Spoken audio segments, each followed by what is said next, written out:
Quando a gente fala de pensamentos, nada melhor do que pensarmos em planos, de estabelecer também planos para os nossos futuros. O futuro de cada um, claro, está nas mãos do Senhor. E a própria palavra diz lá em Provérbios 19, 21, que muitos são os planos no coração do homem, mas o que prevalece é o propósito do Senhor. Mas isso não impede ninguém de traçar planos, traçar metas, fazer planejamentos. Mas toda vez que fizermos os planejamentos, o que é o ideal?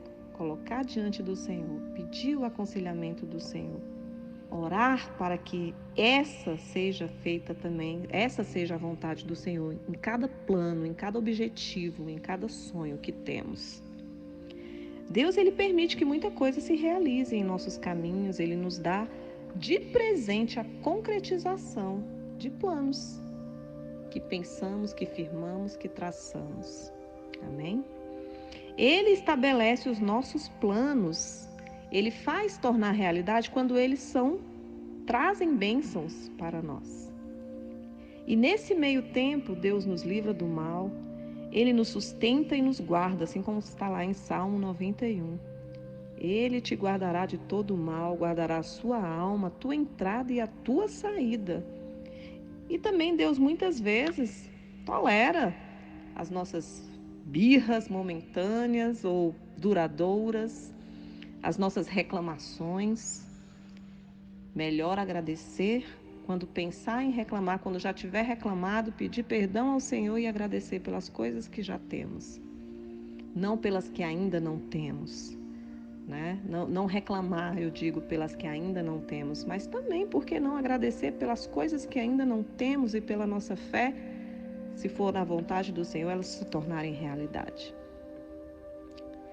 E o nome do Senhor é louvado, porque damos testemunho, né, da graça dele na nossa vida, quando colocamos diante dele uma causa e essa causa ela é resolvida. Então, eu faço uma sugestão, né, dos irmãos, das irmãs, pensar em planos que nos farão pessoas melhores. Às vezes a gente coloca, né, no papel, eu quero um carro novo, uma casa nova, eu quero mudar de trabalho, eu quero um casamento, eu quero ter um filho. E assim, lógico que esses planos são maravilhosos, são coisas que vão beneficiar, mas e como está a alma? Como que está o coração?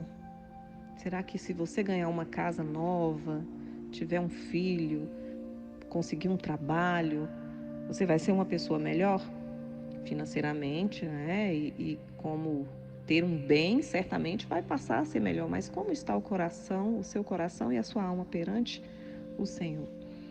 Então, que tal pensarmos em planos relacionados aos nossos sentimentos, a nossa espiritualidade, as nossas dúvidas, como por exemplo, praticar o perdão, liberar a mágoa, deixar o Senhor Jesus curar mágoas, se libertar, ser desapegado, né?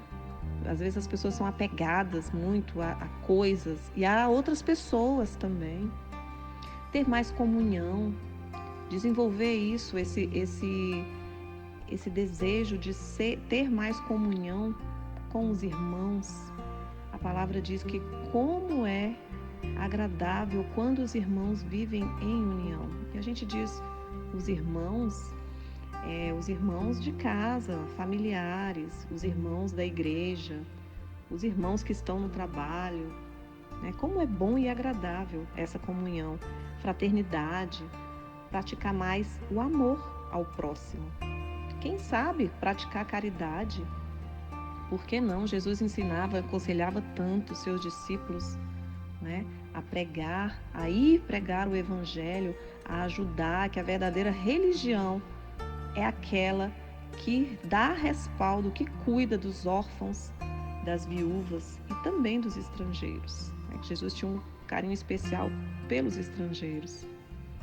Eu creio que José do Egito, ele nunca sonhou ou planejou ser governador ou líder, ter uma liderança.